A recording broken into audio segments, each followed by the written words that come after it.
Now, this is the Amresh 12, and unit is 8, atomic and nuclear physics,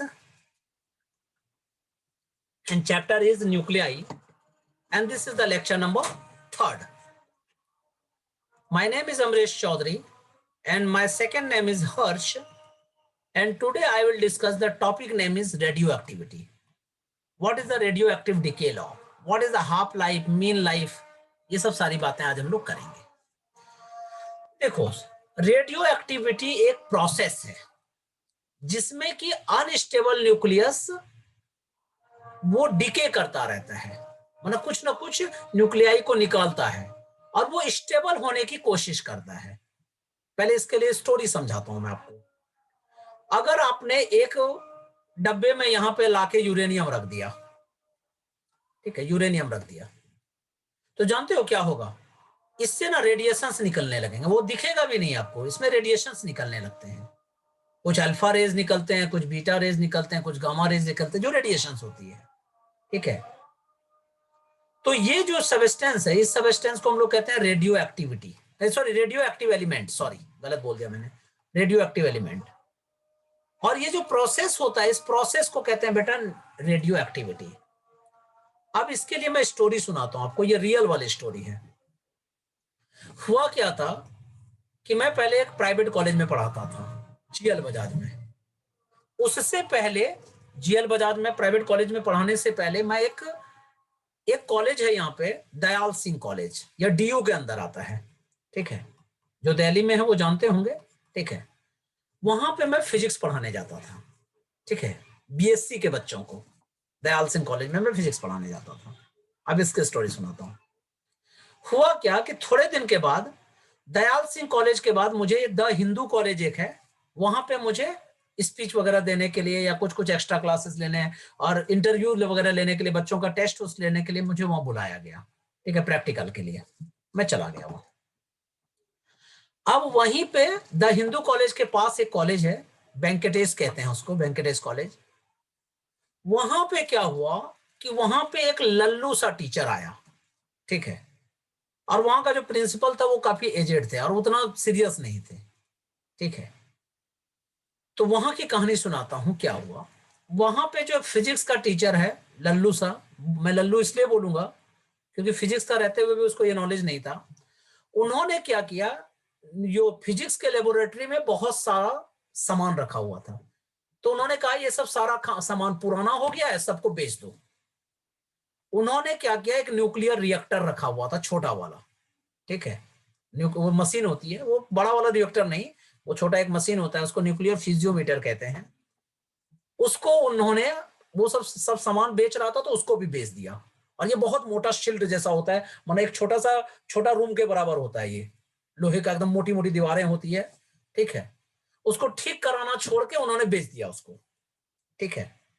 और अब क्या हुआ, वहीं पे जहां बेचा था उसके आसपास में एक कबाड़ी वाला था, सदर बाजार एक जगह है, वहां के एक कबाड़ी को उसने बेच दिया, ठीक है। अब ये जो ये है मशीन जो है, एक्चुअल में ये मशीन बहुत कॉस्टली होती है। ये कम से कम ये 30 से 40 लाख की मशीन होती है, ठीक है। और इसमें जो आयरन उरन लोहा वगैरह लगा हुआ था, तो वो कम से कम 4 लाख रुपए का कबाड़ी में वो बिक गया, बेच दिया उन्होंने, लोहा वजन करवा के बेच दिया, ठीक है। और भी बहुत सारा सामान उन्होंने बेच दिया उस टीचर ने, ठीक है। नाम नहीं कहूंगा, थोड़ा पब्लिक हो जाएगा, ठीक है। अब उसकी बात बता रहा हूं, थोड़े दिनों के बाद, ठीक है, मैंने बेचा था और 1 या 2 या 3 दिनों के बाद मुझे उस कॉलेज में जाना था, ठीक है। तो मैं जब गया, तो मैं पहले एक बार जा चुका था, तो मैं वो जब गया, मैंने कहा कि ये सब जो सामान था कहाँ गया? बोला कि ऐसा है, ये कबाड़ी वालों को बेच दिया गया है। बोला कितने दिन पहले बेचा गया भाई, कहाँ बेचा है? बोलता ये तो नहीं पता, पर बेच दिया, वो सर आएंगे तब आएंगे, लंच फंद होता रहा, 7 दिन तक समझो ऐसे टाइम चला गया।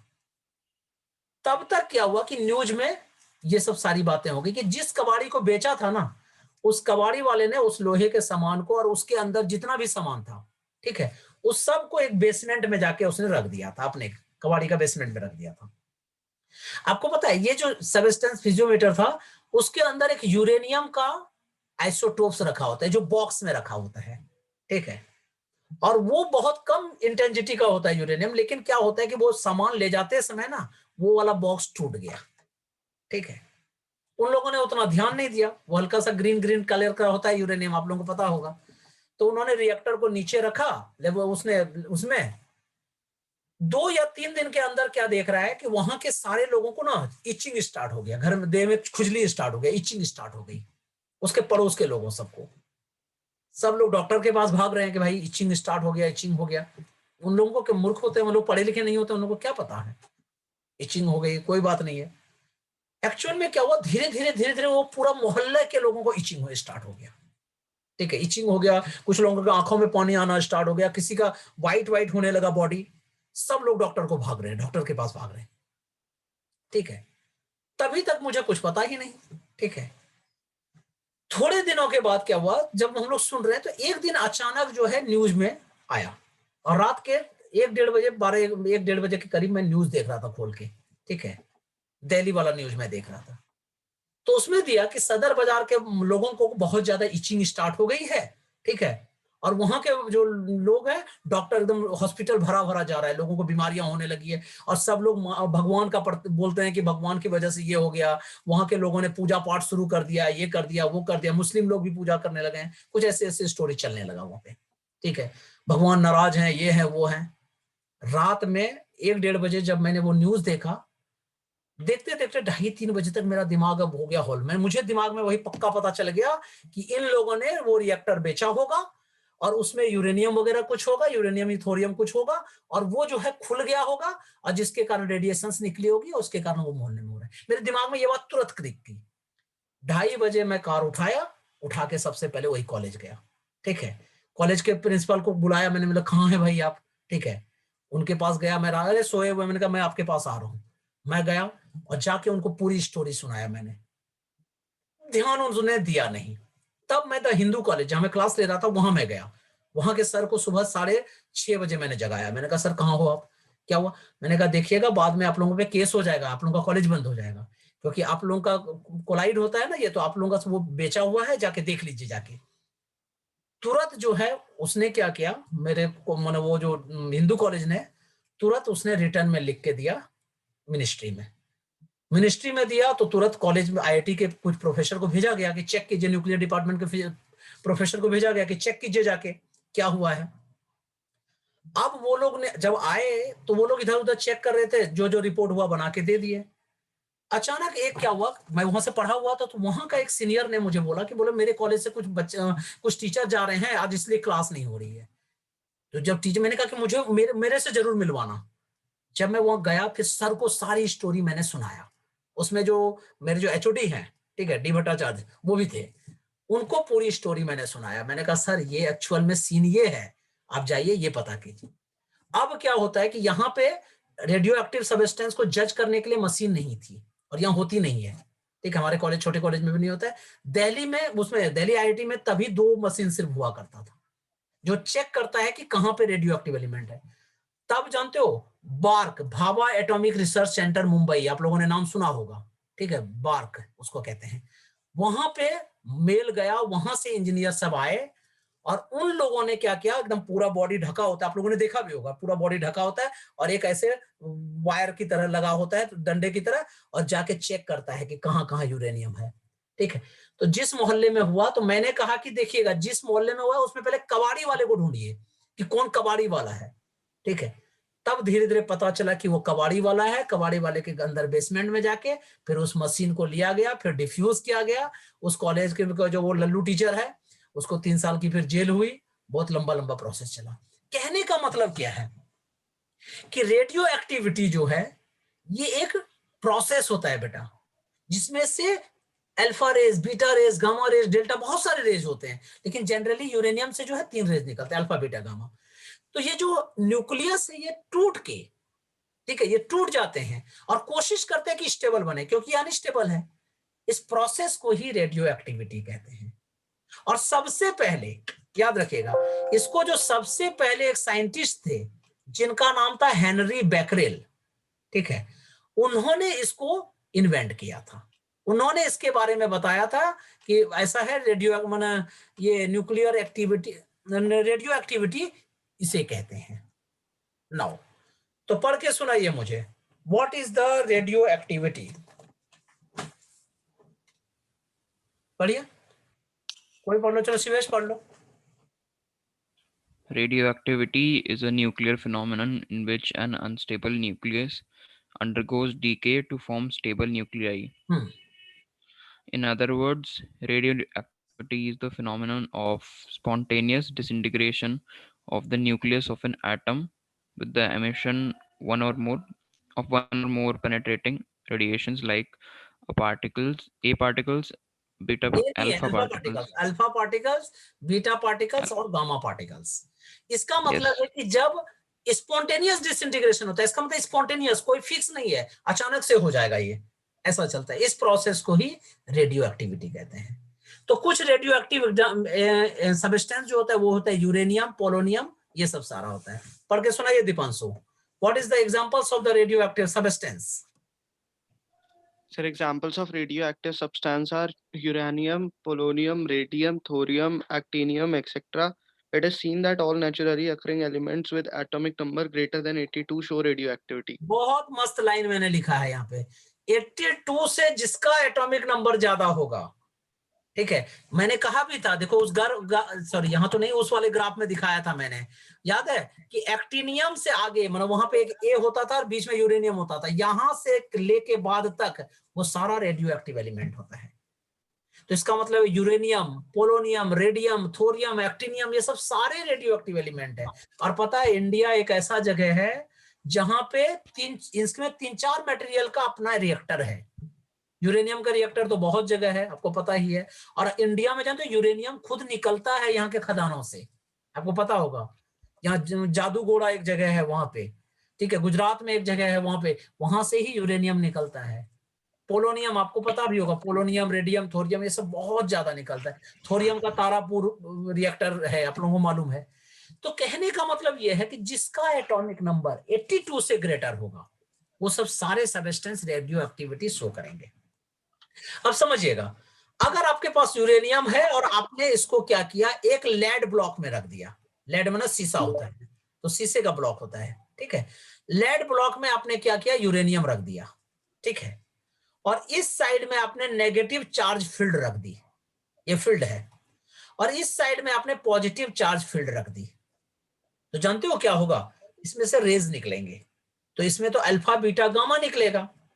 अल्फा रेज जानते हैं क्या होगा मालूम है, इस तरफ से जाने लगेगा, माना इस तरफ से डेविएट हो जाएगा। बीटा रेज जो है वो इस तरह से जाने लगेगा, और न्यूट्रल रेज जो है इस तरह से जाने लगेगा। तो बताइए खुशी, ये अल्फा रेज इधर चला गया, बीटा रेज इधर चला गया, गामा रेज सीधा सीधा चला गया, तो गामा रेज पर कौन सा चार्ज होता है, बोलो श्रद्धा, बताइए गामा रेज पर कौन सा चार्ज होगा, क्योंकि वो सीधा सीधा चला गया। नहीं पता, आवाज नहीं गई क्या? शिवेश बताइए, गामा रेज किधर जाएगी, गामा रेज सीधी गई तो कौन सा चार्ज इस पे है? कोई चार्ज नहीं होगा। कोई चार्ज नहीं, मतलब ये न्यूट्रल होता है। कोई गामा चार्ज रेज नहीं क्या होगा। होता है, न्यूट्रल होता है। अल्फा रेज क्या होता है, नेगेटिवली चार्ज होती है। बीटा रेज क्या होता है, पॉजिटिवली चार्ज होती है। अगर उसी तरह आप मैग्नेटिक फील्ड भी अरेंज कर दोगे तो यही होगा, अल्फा जो है इस तरफ जाएगा, बीटा इस तरफ जाएगा, और न्यूट्रल सीधा सीधा जाएगा, ठीक है। तो this is the Becquerel experiment, इसी को कहा जाता है कि जब भी आप यूरेनियम को या रेडियो एक्टिव एलिमेंट को, कोई जरूरी नहीं यूरेनियम, कोई भी रेडियो एक्टिव एलिमेंट को इस तरह से बॉक्स में रखेंगे, ठीक है, तो उससे क्या होता है, alpha rays, beta rays, gamma rays निकलती है। और अल्फा रेज जो होता है वो नेगेटिवली चार्ज होता है, बीटा रेज जो होता है वो पॉजिटिवली चार्ज होती है, और गामा रेज जो होती है वो न्यूट्रल होता है। ये स्मॉल वाई लिख दीजिएगा, वाई जैसा लिख दीजिएगा, ये न्यूट्रल होती है। नाउ टॉपिक का नाम लिखो, बहुत इंपॉर्टेंट टॉपिक है, अब लिखना स्टार्ट कीजिए। रेडियो एक्टिव डीके लॉ, थोड़ा मैं लिखाऊंगा, लिखो radio active decay law, copy में लिखिए। The rate of decay, decay का मतलब टूटना, मतलब हटना, ठीक है। The rate of decay at any instant या at any time is proportional to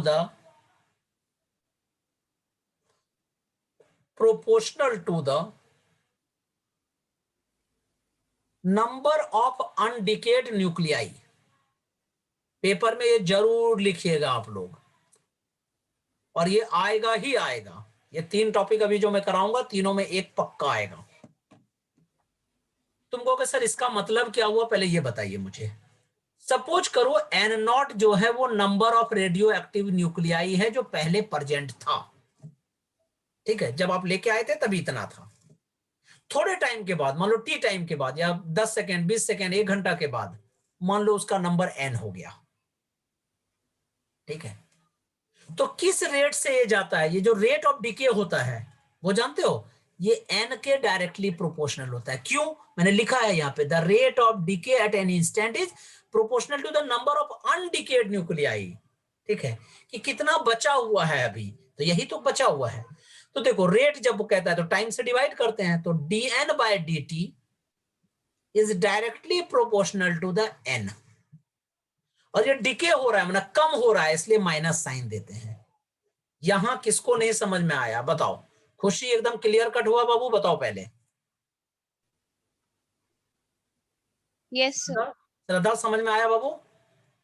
sir repeat कर दीजिए। फिर से रिपीट करता हूं, ये जो कोई भी न्यूक्लियाई है ना, मान लो ये यूरेनियम आपके पास है, मान लो अभी पहले नंबर आपके पास एन नॉट था, ठीक है, और इसमें से थोड़ा सा निकल गया और अब जो बचा वो एन बचा, तो उसका जो निकलने का रेट होगा ना वो डायरेक्टली प्रोपोर्शनल टू द जो बचा हुआ पार्ट है वही होगा, वही लिखा मैंने, minus dn by dt is directly proportional to the n।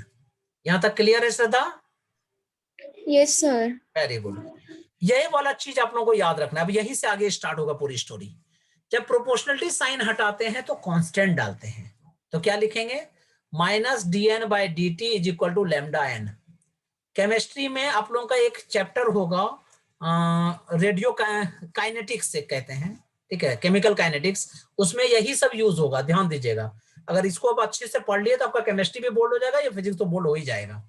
फिर से ध्यान दीजिएगा, minus dn by dt is equal to lambda n, मतलब प्रोपोर्शनलिटी साइन हटाते हैं तो एक कांस्टेंट डालते हैं, उस कांस्टेंट को लैम्डा कहा जाता है।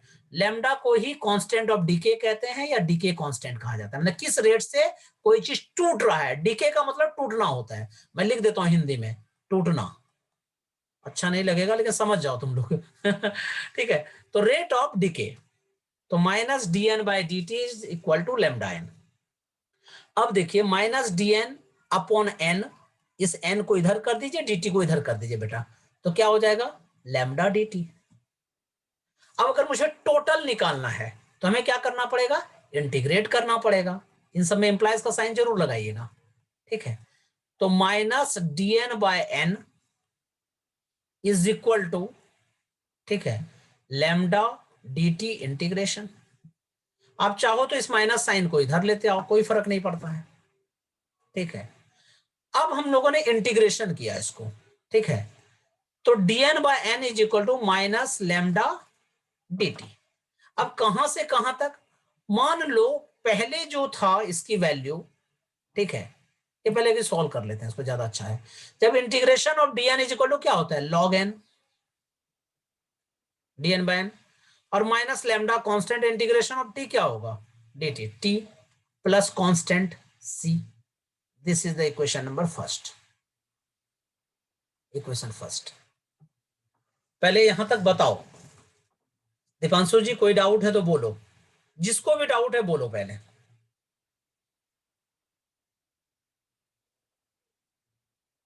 बोलो भाई, क्लियर है? अब देखिए सपोज कीजिए t इज इक्वल टू 0 है, व्हेन t इक्वल टू 0, ठीक है, उस समय में जो n का वैल्यू होगा वो n नॉट होगा, होगा या नहीं होगा? जो पहले अमाउंट था वो तो जब टाइम लगा ही नहीं था तो वो n नॉट था, जितना पहले था प्रेजेंट। तो मैं क्या लिखूंगा, when t is equal to 0 n equal to n naught.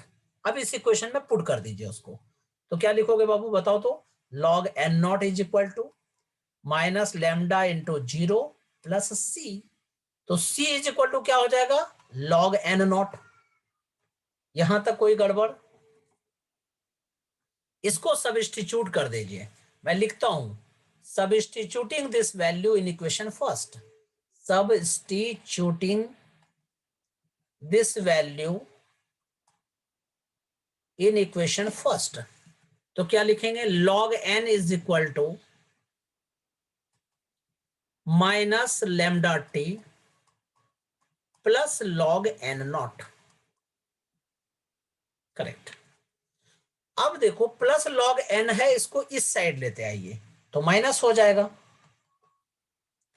तो log n minus log n naught is equal to minus lambda T.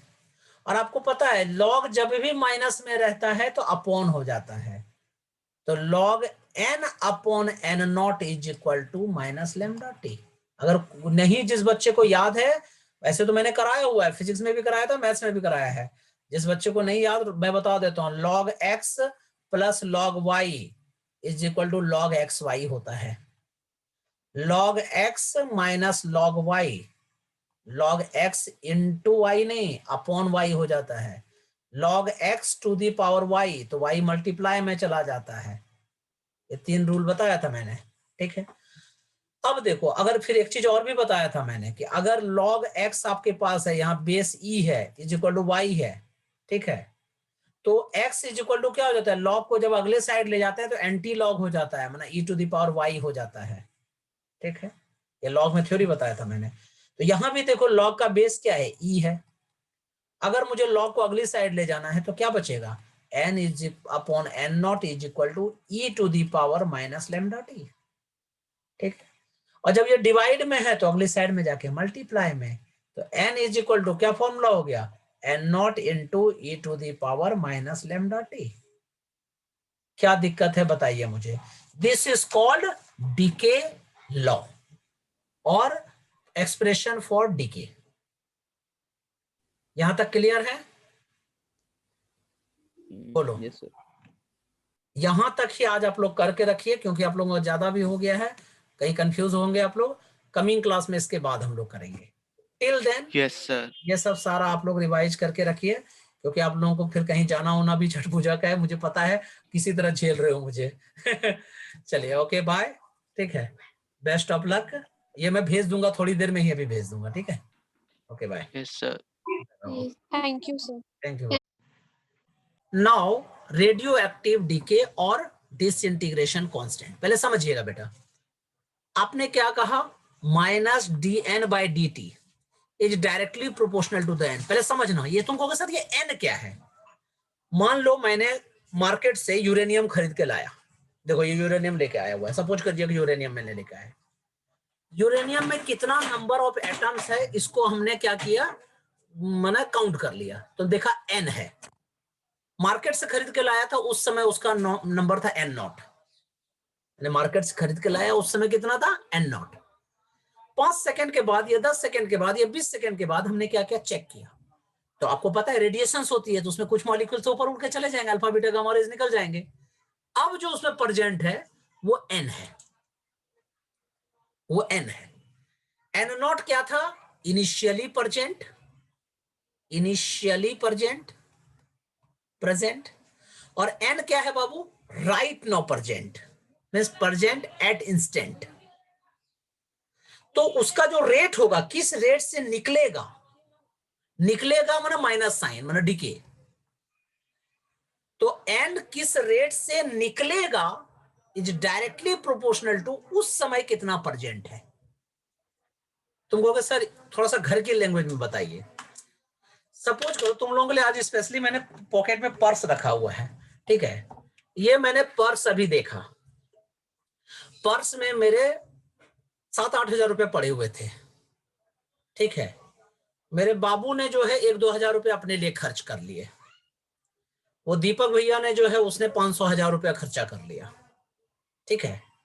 अब इस पर्स को लेकर मैं मार्केट गया और मार्केट में जाके कोई सामान खरीद रहे हैं, ठीक है। तो सामान खरीदने से पहले मैं पर्स अपना चेक करूंगा, अच्छा हमारे पास इतने पैसे प्रेजेंट है, तो जितने प्रेजेंट उस टाइम पे होंगे, जितना उस टाइम पे प्रेजेंट होगा, उसी से हम लोग सामान खरीद सकते हैं। रेडियो एक्टिव डीके लॉ यही कहता है कि इस टाइम पे अभी किस रेट से डीके हो रहा है, अभी क्या प्रेजेंट है आपके पास, उसी से आप डीके करेंगे। अभी मान लो मेरे पास 2,000 रुपए पड़े हुए हैं या 5,000 रुपए पड़ा है, तो 5,000 रुपया मैं खर्च कर सकता हूं। तो कहने का मतलब है ये minus dn by dt is directly proportional n। तुम कहोगे सर इतना डीप में ये चीज क्यों बोल रहे हो, बार बार बोल रहे हो एक ही चीज को, क्यों ऐसा? क्योंकि पेपर में बहुत बार क्वेश्चंस आता है ऑब्जेक्टिव या न्यूमेरिकल में, देखना बच्चे गड़बड़ करते हैं, वो n और n नॉट में कंफ्यूज हो जाते हैं। n नॉट जो है पहले कितना था आपके पास, और n का मतलब अभी आपके पास कितना है। n नॉट का मतलब क्या है, पहले कितना था, डिके हो गया उसको छोड़ दीजिए, बचा कितना है, ठीक है। और अब आप किस रेट से, तो n नॉट पहले और n अभी बचा हुआ। तो ये जो रेट होता है ना, d अपॉन dt का मतलब रेट होता है। डिफरेंशिएशन में आप लोगों ने पढ़ा होगा, एप्लीकेशन ऑफ डेरिवेटिव, उसमें पढ़ा होगा कि जिसको t से डिवाइड कर देता है वो रेट निकल जाता है। अगर मान लो इस मोबाइल को t से डिवाइड कर देंगे, मोबाइल का रेट निकल जाएगा, ठीक है। तो उसी तरह से n को अगर t से डिवाइड कर देंगे, t से मतलब डिफरेंशिएट निकाल देंगे, तो डायरेक्टली प्रोपोर्शनल n होगा। तो बेटा जब प्रोपोर्शनलिटी साइन आप हटाएंगे, ठीक है, और मैं फिर से लिख रहा हूं, नेगेटिव साइन डीके को शो करता है, मतलब डिक्रीज हो रहा है, मतलब कम हो रहा है, ठीक है। पहले वाले चैप्टर में क्या होता था, नेगेटिव साइन जो है अट्रैक्टिव और रिपल्सिव का सिंबल हुआ करता था, अट्रैक्टिव एंड रिपल्सिव का सिंबल होता था कि अगर नेगेटिव साइन है जी तो अट्रैक्शन है। लेकिन यहां पे नेगेटिव साइन का मतलब क्या होता है, मैं लिख देता हूं, नेगेटिव साइन मीन्स, ठीक है, डीके, डीके माना लूज, किस रेट से वो लूज हो रहा है।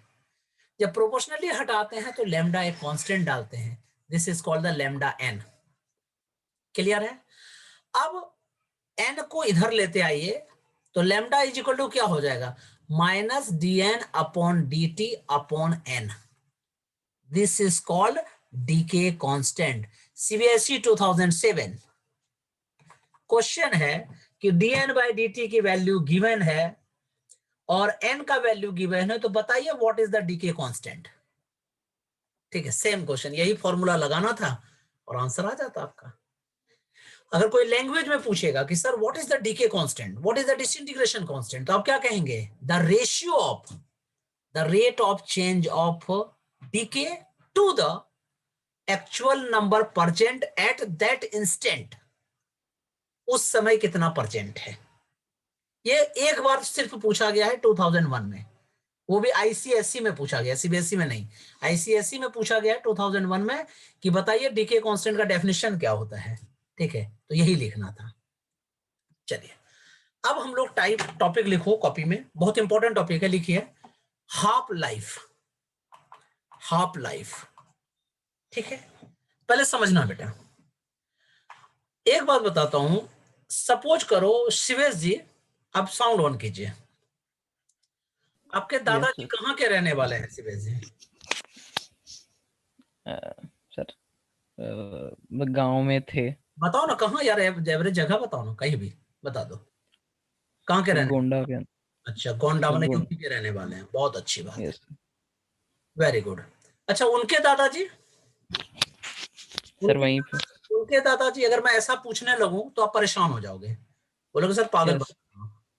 सपोज करो कि ऐसा है कि आपके एंसेस्टर का, ठीक है, मान लो कोई दादाजी दादाजी दादाजी दादाजी दादाजी उनके दादाजी उनके नाना जी, कुछ ऐसा कोई आदमी है जिनका बोन आपको एक मिल गया, एक बोन मिल गया है, ठीक है, आपको मिला, आपने जाके रिसर्च किया जब, तो आपको वो बोन मिला, बोन लेके आप आए, ठीक है, और आप जाके फिजिकल लैब जो है यहाँ पे क्या कहते हैं दिल्ली में, फिजिकल लैब लेके आप आए और आपने कहा कि ये बताइए ये मेरे किस नंबर दादाजी का बोन है और वो कहाँ के रहने वाले थे और कितना साल पहले वो प्रेजेंट थे, तो इसका मुझे टाइम बताइए कि कब वो प्रेजेंट थे और माना आज से कितना साल पहले थे वो यहाँ पे। कहने का मतलब क्या, ये एज बताने के लिए काम आता है, ये हाफ लाइफ जो ना एज बताता है, किसी भी चीज का एज बताता है। ये तो मैंने हड्डी की बात कर ली, बोन की बात कर ली। सपोज करो खुशी, तुम जो है अपने मध्य, कहा तुम भोपाल बताई थी कि भोपाल घर है, तुम भोपाल अपने घर गई, तो तुमने क्या देखा वहां पे घर में, जब तुमने घर में घर बनाने लगे ना, तो जमीन की खुदाई की तो वहां पे तुम्हें एक तरह का बड़ा सा पत्थर मिला, ठीक है, वो प्रीशियस स्टोन मिला तुम्हें, ठीक है। अब तुम उसको भी फिजिकल लैब लेके आई और तुमने कहा कि ये बताइए ये स्टोन जो है, ठीक है, कब ये बना था, ये आज से कितने साल पहले ये हमारे घर में इस जगह पे रखा गया था, ये सब सारी बातें बताइए। तो ये सब फिजिकल लैब वाले आपको बता देंगे। तुम कहोगे सर कैसे बताएंगे, इसका कॉन्सेप्ट बताइए। तो हाफ लाइफ से बताते हैं, पूछो कैसे। पहले मैं बोन का कॉन्सेप्ट ले लेता हूं। आपको पता है कि बोन है तो बोन में ऑब्वियसली कैल्शियम होगा, बोन में जो है कार्बन भी होगा, बोन में जो हो सकता है उन्होंने आयोडीन खाया हो तो आयोडीन भी होगा। तो इसमें सबसे अच्छा सब्सटेंस जो होता है ना हम लोगों के लिए बोन को मेजर करने या स्टोन को मेजर करने के लिए कार्बन होता है, उसको कार्बन डेटिंग कहते हैं। क्लास 10th में आप लोगों ने पढ़ा होगा कि कार्बन को जितना एज परसेंट है, मान लो कि जब वो जिंदा थे तो नॉर्मल बोन में कितना परसेंट है, ये कहाँ का बोन है, मान लो ये लेग का बोन है, उसमें मान लो कि 50 ग्राम कार्बन था, सपोज कर लीजिए। तो एक्चुअल ग्राम कितना परसेंट है कार्बन का, 50 ग्राम परसेंट है। और मान लो वो 25 ग्राम अभी बचा हुआ है, अभी हम लोगों ने कैलकुलेट किया तो 25 ग्राम है। तो जानते हो 50 ग्राम से 25 ग्राम कार्बन होने में नेचुरली कितना टाइम लगता है पता है, 6400 साल पहले, ठीक है। अगर मान लो उन्होंने मेजर किया साइंटिस्ट ने और उनको पता चला कि नहीं इसमें तो 12.5 ग्राम है, तो फिर वो 6400 ग्राम जोड़ देंगे, 6400 ईयर जोड़ देंगे। कहने का मतलब है 6400 प्लस 6400 1800 ईयर्स पहले ये वाला बोन सीवेज जी का के दादाजी उनके जो भी एंसेस्टर्स हैं उनका था। क्लियर है यहां तक? Yes sir. अब तुम कहोगे सर ये तो ठीक है, आपने हाफ हाफ कर दिया तो ठीक है, समझ में आ गया। तो ये हाफ होने में जो टाइम लगता है ना उसी को हाफ लाइफ टाइम कहते हैं। और ये सिर्फ कार्बन के लिए नहीं होता है। अभी जैसे खुशी ने ये स्टोन लिया था, ये स्टोन अपने घर में देखा था, मान लो इसको स्टोन में कार्बन नहीं है, एक्चुअल में कार्बन से पूरी दुनिया बनी हुई है, तो मालूम होगा आपको कार्बन सब जगह है। लेकिन सपोज करो इसमें कार्बन का मॉलिक्यूल नहीं पता चल रहा है, इसने इसमें चेक किया कि भाई इसमें स्ट्रोंसियम है, एसआर है, ठीक है। एसआर जानते हो, एसआर जो है 37,500 ईयर्स में वो हाफ हो जाता है।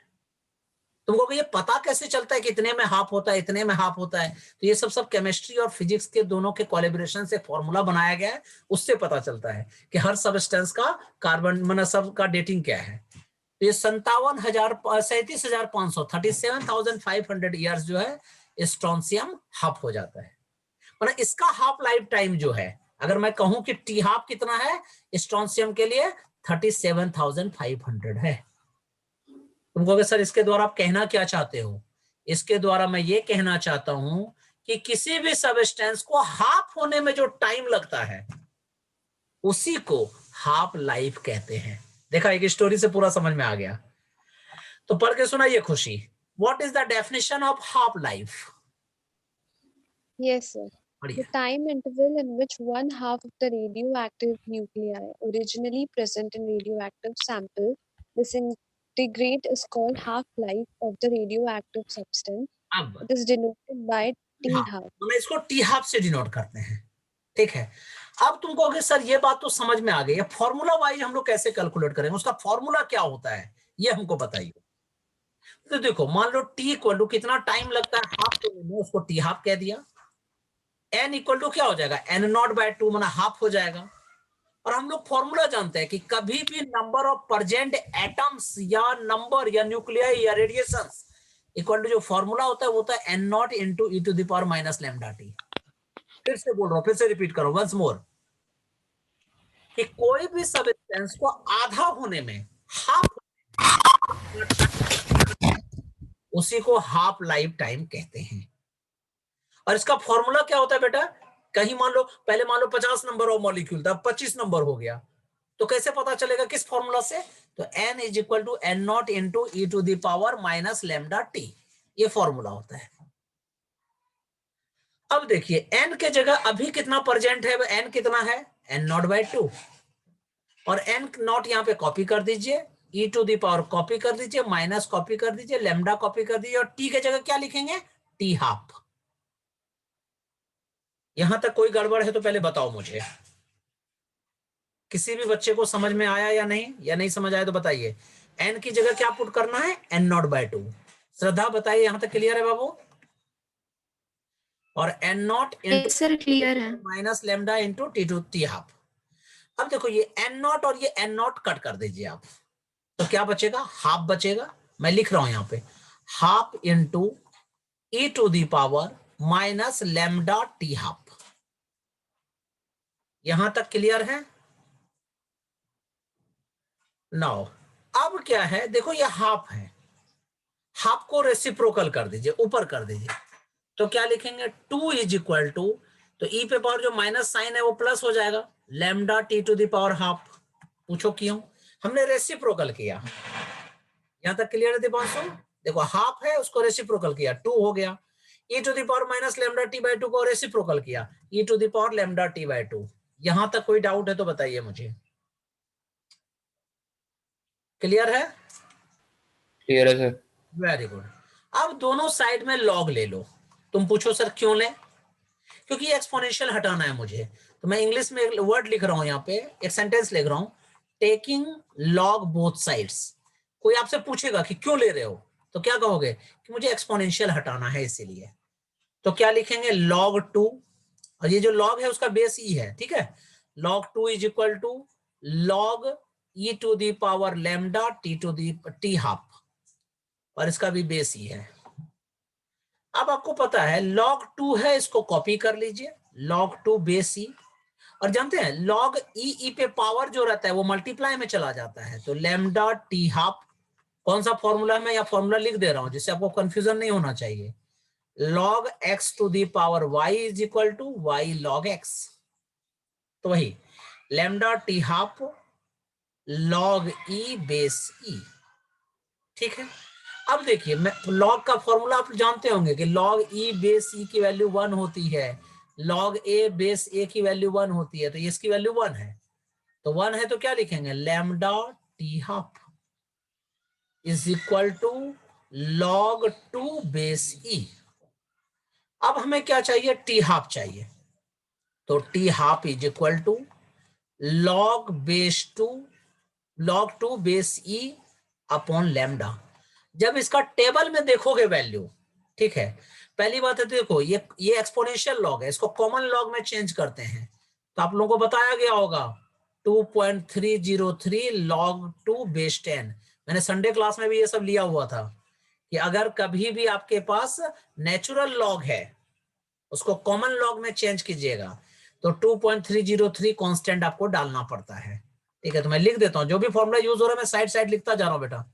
log 2 बेस, मान लो यहाँ पे log x base e is equal to 2.303 log x base 10, और ये log 2 की जो वैल्यू होती है टेबल में आप देखोगे, और बेस 10 की वैल्यू 3010, तो 0.3010 याद रख लीजिएगा, ये तो जिंदगी भर याद रखना, बहुत जगह काम आएगा ये 3010, मैंने ऐसे याद रखा था 3010, ठीक है। अब यहाँ पे पुट कर दीजिए, तो 2.303 into 0.3010 upon lambda, you know, after the multiplication answer is 0.693। बहुत बच्चे क्या गलती करते हैं पता है, वो ये सब कैलकुलेशन करने बैठ जाते हैं।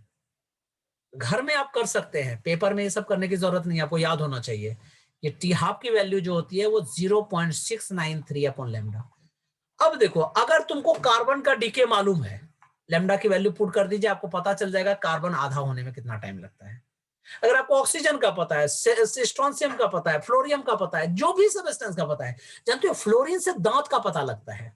मैं एक कहानी सुनाता हूँ, ये तो रियल वाली स्टोरी मैं बताता हूँ आपको। हुआ क्या था, ये रियल वाली स्टोरी है, ठीक है, टीथ वाला कॉन्सेप्ट बताता हूँ मैं, सॉरी टीथ वाला। मैं झारखंड में, आप लोगों को बताया हुआ था, मैं झारखंड में रहता था, और मेरा विलेज जो है वहां से मैं स्कूलिंग किया है मैंने, 8, 9, 10 3 साल वहां रहा हूं मैं। तो 9th में क्या हुआ था कि एक स्कूल वाले आए थे, दूसरे स्कूल वाले, और वो लोग क्या करते थे, हम लोगों का कंपटीशन किया था, मैं जहां से पढ़ा हुआ है सरैया हाट हाई स्कूल से। कंपटीशन करने के बाद 1 to 10 स्टूडेंट्स को वो लोग ना घुमाने ले जाते थे, ठीक है। तो उसमें 1 to 10 में मेरा सिलेक्शन हुआ था, तो हम लोगों को घुमाने के लिए ले गए थे वो लोग। हम लोग तो बड़ी खुश थे कि अच्छा अच्छा जगह ले जाएंगे घुमाने के लिए, पार्क देखने मिलेगा, बड़ा सा क्या कहते हैं एरोप्लेन देखने को मिलेगा एकदम सामने सामने से। बस ऐसा जगह कहीं ले नहीं गए वो लोग। वो लोग हम लोगों को यूपी में लाए थे। यूपी में एक जगह है वहां पे आगरा के पास, ठीक है, आगरा के पास एक जगह है उसका नाम है भिवंड नगर, ठीक है, वहां हम लोगों को लेके गए थे, मुझे इतना तो याद है। वहां पे क्या कर रहे थे मालूम, हम लोगों को कार्बन डेटिंग का दिखाना चाह रहे थे। तो वहां पे साइंटिस्ट सब, बहुत सारे बड़े बड़े जगह के साइंटिस्ट भी आए थे, हम लोगों को उसके साथ दिखाया गया था, उन लोगों के साथ मीटिंग वूटिंग हुई थी, ठीक है। जब साइंटिस्ट सब आए थे तो वहां पे कुछ लोगों का, मतलब कुछ पुराने टाइम का, हड़प्पा के टाइम का या उससे उसके आसपास के टाइम का टीथ मिला था, ठीक है।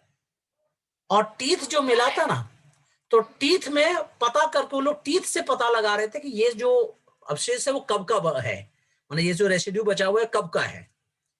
तो जानते हो, तो हम लोगों को बताया कि वो जो टीथ है ना वो फ्लोरीन से बना होता है, टीथ में फ्लोरीन बहुत ज्यादा होता है, ठीक है। ऐसे कैल्शियम भी होता है लेकिन ये फ्लोरीन से। तो वो लोग फ्लोरीन का डेटिंग करके हम लोग को बताया कि ये कितने सालों का है। तो वो हम लोग को वो टीथ दिखाए थे। फिर वहां पे कैसे वहां पे वो जमीन की खुदाई होती है, क्रेविंग होती है, वो सब सारा क्रेविंग वगैरह हम लोगों को दिखाया था उन्होंने, ठीक है।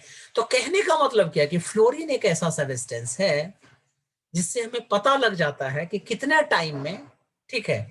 अब अगर वो फ्लोरीन का जो एज है टीथ से बहुत, टीथ का एक्यूरेट एज से वो लोग बता देते हैं।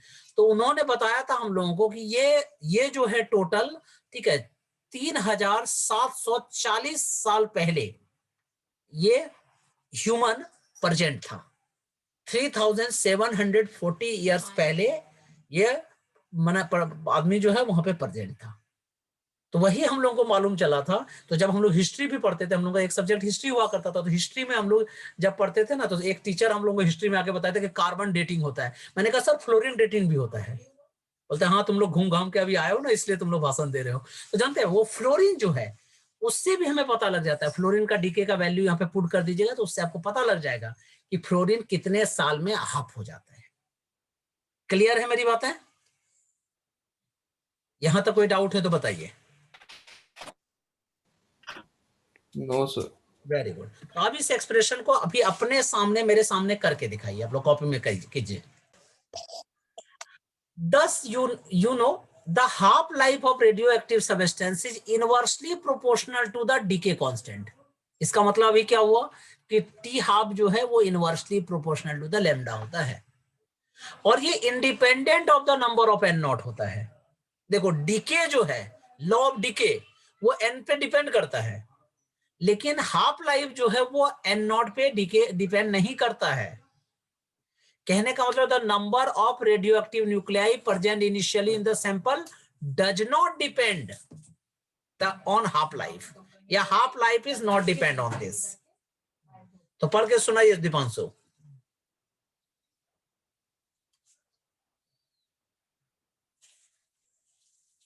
बोलो श्रद्धा, पढ़ के सुनाइए। The half-life of the radioactive is inversely proportional to its decay constant and is independent of the and not the number of radioactive nuclei present in the sample. हाँ बोले शिवेश, क्या कह रहे थे? माइक वर्क नहीं कर रहा। क्या बोलो? दीपांशु का माइक वर्क नहीं कर रहा। हाँ हाँ कोई दिक्कत नहीं है, इससे कोई दिक्कत नहीं है, ठीक है। तो T half is inversely proportional to the lambda हुआ बेटा। अब तुमको अगर सर इसका सिग्निफिकेंस क्या होता है, देखो इसका सिग्निफिकेंस क्या होता है। तो मैंने बताया कि किसी भी एज बताने के लिए, यूनिवर्स का भी एज बताने के लिए, आपको पता है हम लोगों का जो ये है माउंट एवरेस्ट जो है, माउंट एवरेस्ट का भी एज हम लोगों को पता है कि कितने साल पहले था और कितना साल और रहेगा, ये भी पता था। एक्चुअल में ये सब कार्बन डेटिंग से ही पता चलता है। कार्बन डेटिंग, कैल्शियम डेटिंग, वो सब सारे अलग अलग सब्सटेंस होता है, उससे पता लगता है, मतलब टी हाफ से पता लगता है, ये कहने का मतलब है। आपको पता होना चाहिए, ज्योग्राफी वाले टीचर आप लोगों को बताए होंगे कि जहां पे अभी आप लोगों को देख रहे हैं कि 8848 या कुछ ऐसा ही है ना फिट, ये जो 8888, हाँ ये है 48, इतना जो माउंट एवरेस्ट की अभी हाइट है सी लेवल से, इसका 1.5 माना इसको 1.5 से मल्टीप्लाई कर दो, इतना गहरा उस समय में ओशियन हुआ करता था वहां पे। लेकिन वो अभी मतलब क्या कहते हैं वहां पे टेक्टोनिक प्लेट जब टकराया तो जिसके कारण से वो माउंटेन बना है। ठीक है, तो कितना साल पहले बना है, क्या है, ये सब हाफ लाइफ से ही हम लोग कैलकुलेट करते। तो कहने का मतलब n इज इक्वल टू क्या लिखेंगे, नॉट, ठीक है, हाफ होने में कितना टाइम लगता है, तो half to the power n। इसको दूसरे तरीके से भी लिख सकते हो बेटा, n is equal to n not into half to the power n। अब तुमको सर n क्या है यहाँ पे, n इज इक्वल टू जितना टाइम अभी है अपॉन टोटल मतलब टी हाफ। तो ये एक फॉर्मूला लिख लीजिए आप लोग, n upon n naught equal to, ये सिर्फ न्यूमेरिकल यूज करने में आएगा, n is upon n naught is equal to half to the power n is equal to half to the power t upon t by t to the power half. मतलब किसी भी substance का आधा होने में जो टाइम लगता है उसको हाफ लाइफ कहते हैं। आधा होने के बाद जो कितना बचेगा वो इसी फॉर्मूला से पता चलता है। The number of radioactive nuclei left on decay after n half lives is n naught into half to the power n is equal to n naught into half to the power t to the power t upon t to the power half। लिख लीजिए इसको।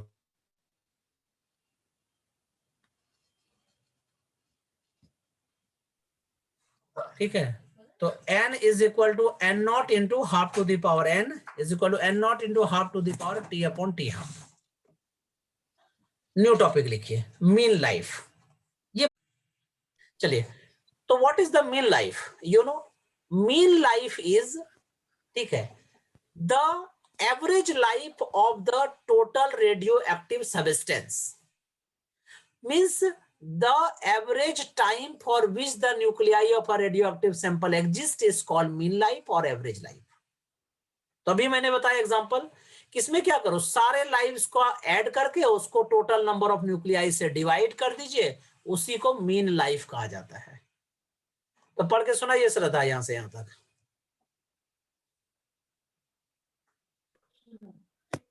All the nuclei of a radioactive sample do not disintegrate at the same time, while one nucleus may disintegrate at the beginning and some other may disintegrate at the end of the process. So the lifetime of the different nuclei may vary from 0 to infinity. रुक जाओ यहां तक, The average पहले रुक जाओ। कहने का मतलब क्या है कि इसमें ऐसा भी होता है कि कुछ न्यूक्लियस जो है तुरंत ब्रेक हो जाते हैं, कुछ न्यूक्लियस लास्ट में ब्रेक होते हैं। अगर मान लो अभी आपने यूरेनियम लाया, कुछ न्यूक्लियाई तुरंत निकल गया, फिर थोड़ा सा रुक भी गया, रुक भी जाता है, बीच में स्टॉपेज भी आ जाता है, क्योंकि ये स्पॉन्टेनियस प्रोसेस है। तो टोटल का जब एवरेज निकाल लेंगे ना, ठीक है, उसी को एवरेज लाइफ कहते हैं। तो पढ़ के सुनाइए Shivesh, what is the average life.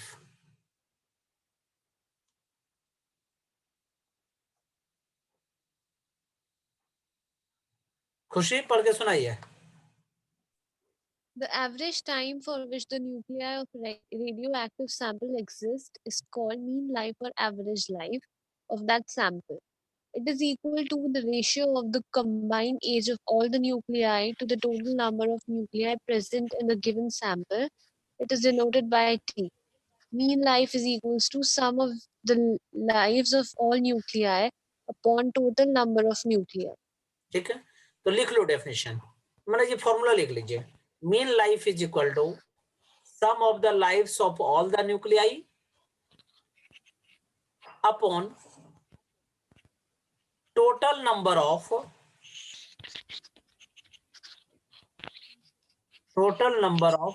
nuclei।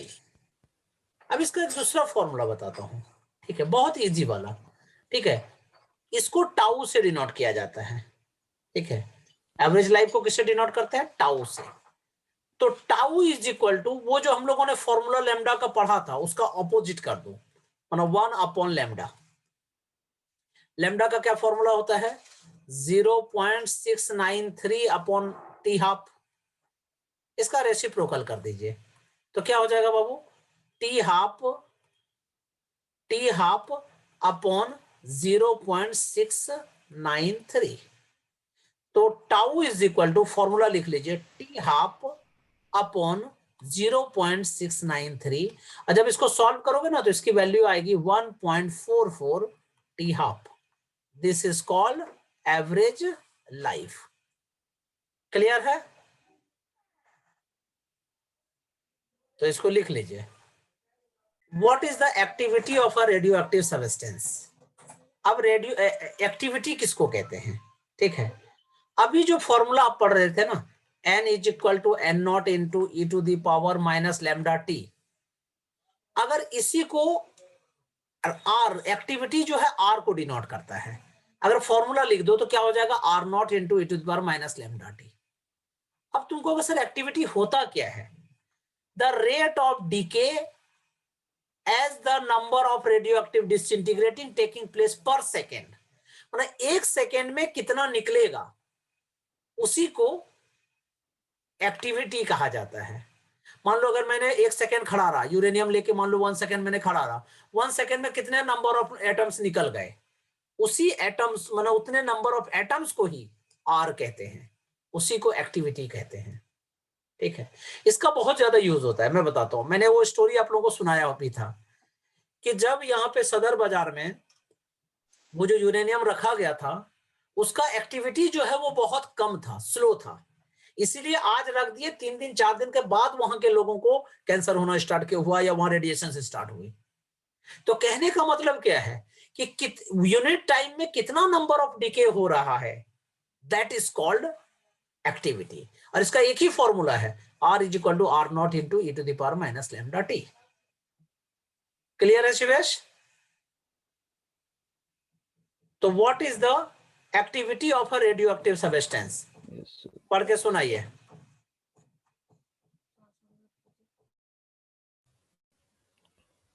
Sir मैं सुनाऊं? हाँ सुनाइए. The rate of decay or activity of a sample is defined as the number of radioactive disintegrations taking place per second in the sample. If a radioactive sample contains n radioactive nuclei at any time t, then its decay rate or activity R at the same time t will be R is equals to R naught. Hello sir? हाँ बोलो ना. हाँ sir अब ठीक है. R is equals to R naught E raised to the power negative lambda t.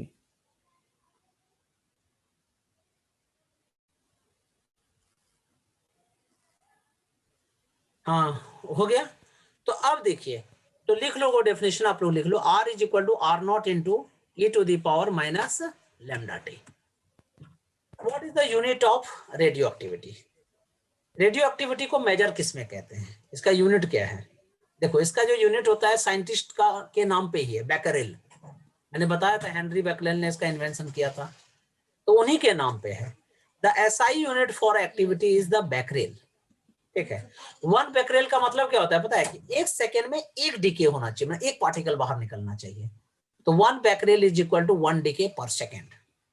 Copy में लिखो आप लोग, 1 curie is equal to 3.7 into 10 to the power 10 decay per second. ये न्यूमेरिकल में बहुत काम आएगा, मैं बॉक्स में बना देता हूं कि एक क्यूरी जो होता है अगर 3.7 into 10 to the power 10 decay अगर पर सेकेंड हो रहा है तो उसको 1 क्यूरी कहा जाता है. ठीक है, एक यूनिट इसका और होता है, उसको कहता है रदरफोर्ड, बड़ा कम यूज होता है. 1 curie is equal to 3.7 into 10 to the power 4 Rutherford. ठीक है, तो पढ़ के सुनाइए Khushi. What is the units of radio activity?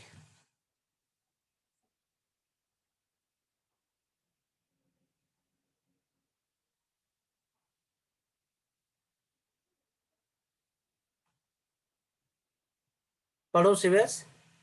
What is the units of radio activity?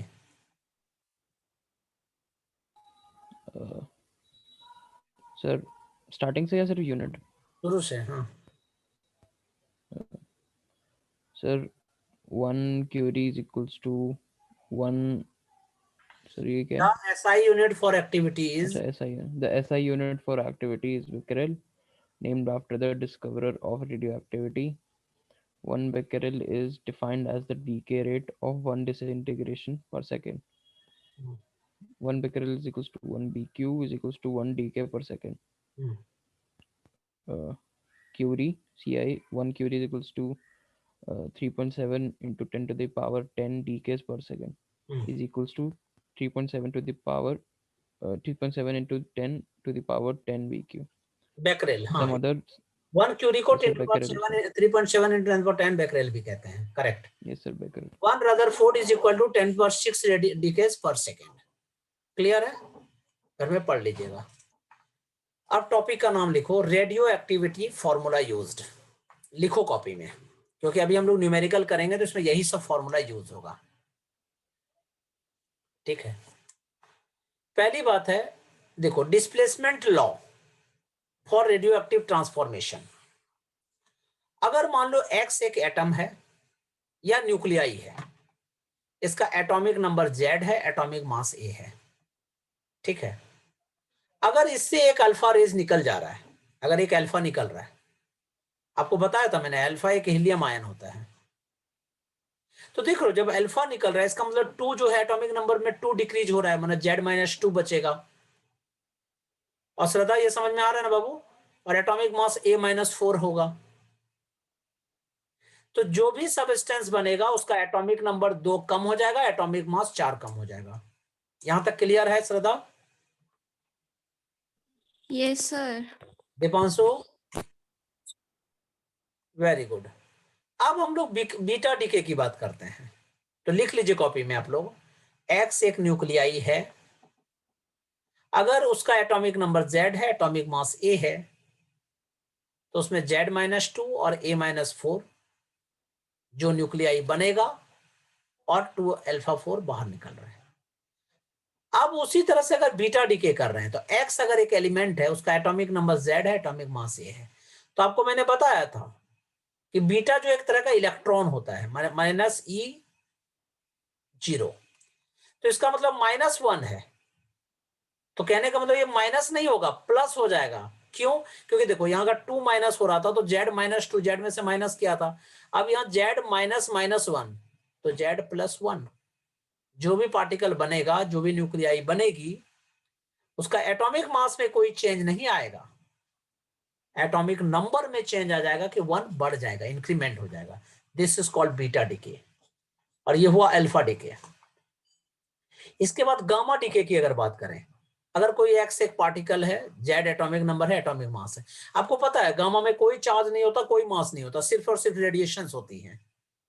और ये बहुत डेंजरस होता है. बहुत लोगों को जो सुना होगा आप लोगों ने कि ब्लड कैंसर वगैरह हो गया है, तो ब्लड कैंसर के मॉलिक्यूल को जब चेक करोगे ना, उसमें गामा रेस पक्का होगा.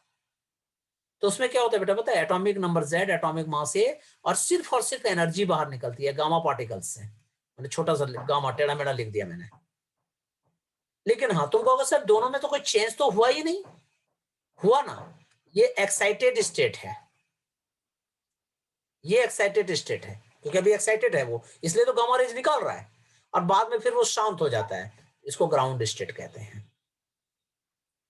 ठीक है. फिर मैंने एक दूसरा लॉ बताया था, radio active decay law, -dN/dt is equal to λN. N is equal to N0 into e to the power minus λT.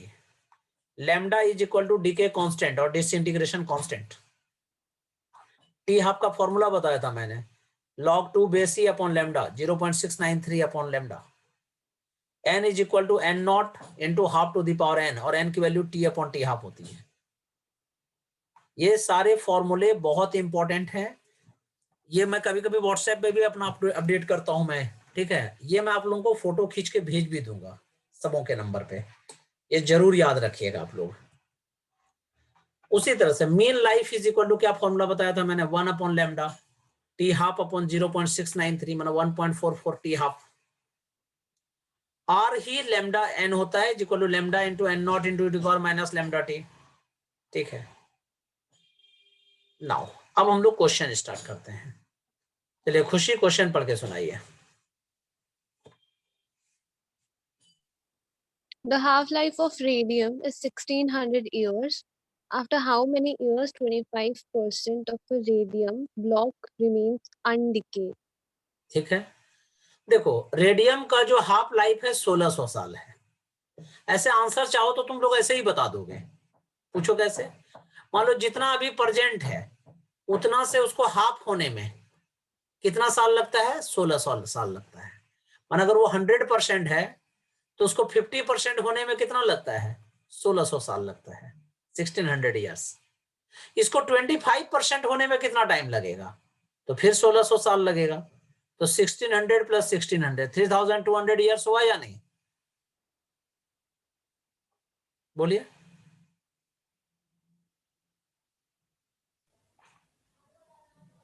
बोलो। तो यहां से आपको पता चल रहा है कि 1600 प्लस 1600 3002 ईयर्स में ऑलरेडी ये हमारे पास 25% बचेगा। लेकिन न्यूमेरिकली हम लोग कैसे करेंगे इसको? क्या ऐसे पेपर में लिखेंगे तो नंबर मिलेगा क्या? आंसर है नो। तो कैसे करेंगे? तो पहले समझो, n is equal to 25% of n naught. तो 25% मीन्स कितना हो गया? 25/100 ऑफ मीन्स इनटू होता है n नॉट। 25 4 जा, ये क्या हो गया? n not upon 4। फॉर्मूला क्या होता है बाबू? n is equal to n not into half to the power n।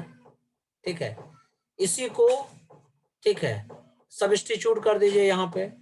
तो n की जगह क्या लिखोगे? n not upon 4 is equal to n not into half to the power n।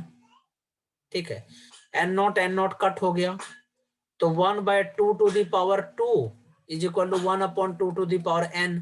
Half और हाफ कट गया, n is equal to 2। Means number of half life हमारे पास 2 है। तो टाइम ऑफ डिसइंटीग्रेशन क्या होगा? Time of disintegration is equal to क्या होगा? Half life into number of half lives. तुमको अगर सर लैंग्वेज वाला नहीं फॉर्मूला वाला बताइए मुझे। देखो यहाँ फॉर्मूला क्या लिखा था बाबू मैंने? n is equal to t upon t half. वही मैं लिख रहा हूं यहाँ पे, n is equal to t upon t half. ठीक है, तो T half is equal to मतलब टी इज इक्वल टू क्या हो जाएगा? n into t half. तो वही ये n क्या है? Number of half life. T half क्या है? Half life. तो मल्टीप्लाई कर दीजिए। हाफ लाइफ कितना कह रहा है? कितना 100 साल है? 1600 ईयर्स। और इनटू n की वैल्यू कितनी है? 2। तो 1600 इंटू 2 3200 ईयर्स आंसर। तो ये दो फॉर्मूला इसमें यूज हुआ है। नेक्स्ट क्वेश्चन पढ़ के सुनाइए। ठीक है, शिवेश आवाज आ रही है मेरी? पढ़ के सुनाओ। Example number 9। Find the half-life of a radioactive material if its activity drops to 1/16th of its initial value in 30 years. So easy. देखो बाबू n इज इक्वल टू क्या है? n नॉट अपॉन 16, ये गिवन है। Formula लगा लीजिए, n is equal to क्या हो जाएगा? n not into half to the power n। ठीक है, सब्स्टिट्यूट कर दीजिए।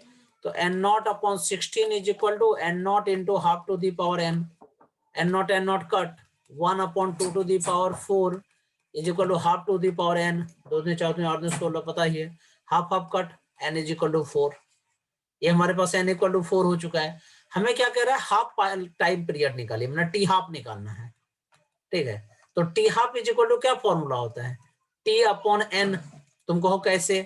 अभी हम लोगों ने फॉर्मूला बताया n equal to t upon t half. T half को इधर लेते आओ, n को इधर कर दो, तो टी अपॉन एन। तो टी हमारे पास कितना है? 30 ईयर्स, और n का वैल्यू क्या है? 4। 30 अपॉन 4 क्या हो जाता है? 7.5 years answer. So simple. Next question पढ़ के सुनाइए खुशी। Example number 10।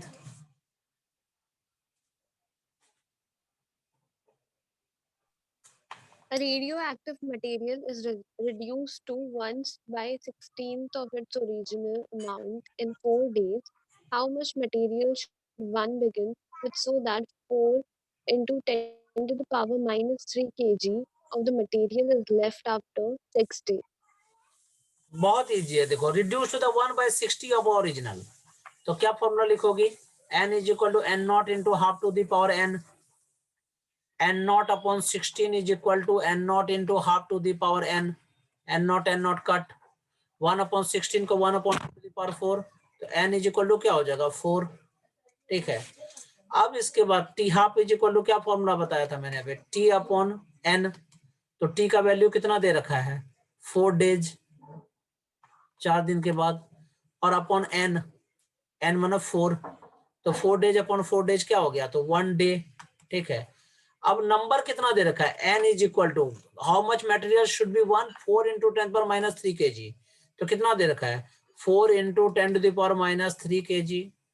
टाइम कितना दे रखा है 6 डेज, कह रहे 6 दिन के बाद कितना बचेगा, n का वैल्यू कितना हो जाएगा, ऑब्वियसली 6 हो जाएगा।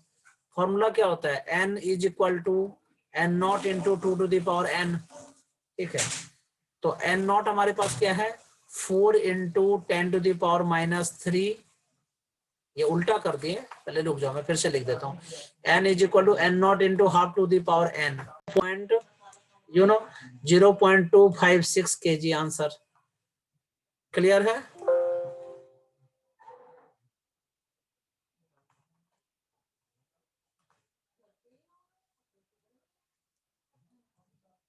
क्लियर है? यस सर, क्लियर है sir.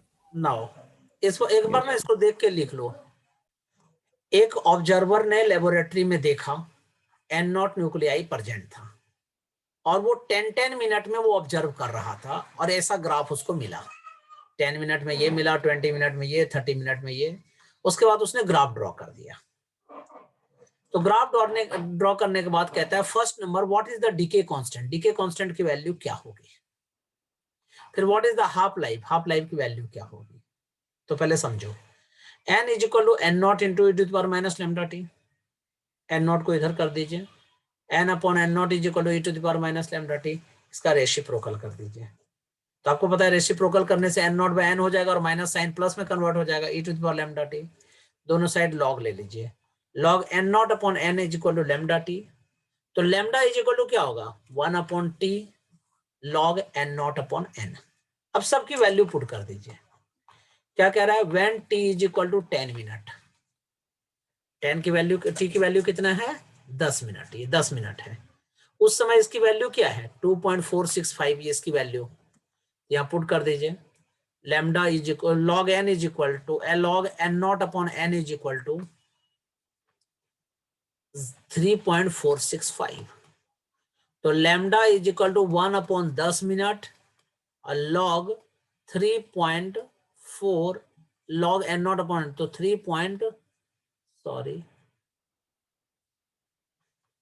Log n not upon n की वैल्यू जो है वो डाल देंगे 3.465, ठीक है। 3 से 10 को डिवाइड कीजिए तो 0.3465 पर मिनट आंसर। सेकेंड नंबर कह रहा है हाफ लाइफ इसका बताइए। तो सेकेंड नंबर हाफ लाइफ का क्या फॉर्मूला होता है 0.693 अपॉन लैम्डा, तो 0.693 अपॉन 0.3465। इसको कैलकुलेटर लीजिएगा या नहीं तो घर में अपने से कैलकुलेट डिवाइड कर लीजिएगा, जनरली कैलकुलेटर तो यूज नहीं करना चाहिए। इसको 0.693 को 3.469 से डिवाइड कीजिएगा तो कितना आएगा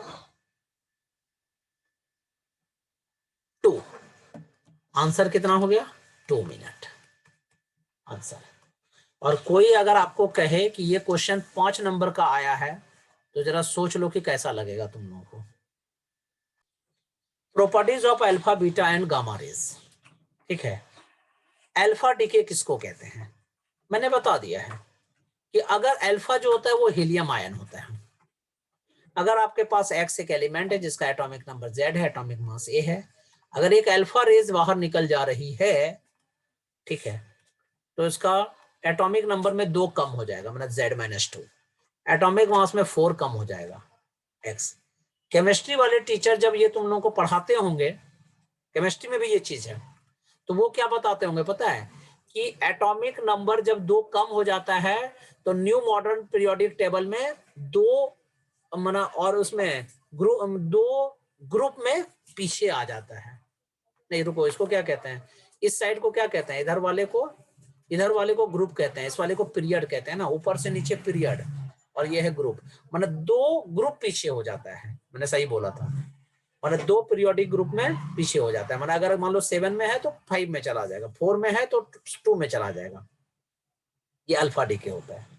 तुम कहोगे सर एग्जांपल बताइए, ये तो आपने फॉर्मूला बता दिया। यूरेनियम जो है आपके पास 92 238, उससे जब एक हीलियम आयन निकलता है ना बाबू, तो जो बचता है थोरियम, उसका एटॉमिक नंबर क्या होगा पता है? 92 - 2 90, 238 - 4 234। क्लियर है? सेकेंड वाले को कहते हैं बीटा डीके। तो मैंने बीटा के लिए बताया था कि x एक है, एटॉमिक नंबर z है, एटॉमिक मास a है। तो इसमें क्या होगा? 1 इंक्रीमेंट हो जाता है z+1। क्यों? क्योंकि बीटा पार्टिकल एक इलेक्ट्रॉन होता है, ठीक है। तो -1 बीटा 0 ये होता है, एक तरह का इलेक्ट्रॉन होता है ये, एटॉमिक नंबर 1। तो इसका मतलब है इसका एटॉमिक नंबर एक बढ़ जाता है, मतलब ग्रुप में एक ग्रुप आगे बढ़ जाता है पीरियोडिक टेबल में, ठीक है। तुम कहोगे सर यहां तक तो ठीक है, लेकिन ये क्या लिखा है आपने? ये एक तरह का एंटी न्यूट्रिनो होता है जो एनर्जी हमें देता है, ठीक है। और गामा रेडिएशन जब होता है तो उसमें कोई भी एटॉमिक नंबर वगैरह कुछ शिफ्ट नहीं होता है, सिर्फ एनर्जी उसके डिक्रीज होती है। तो पढ़ के सुनाइए यहां से खुशी, what is the alpha decay?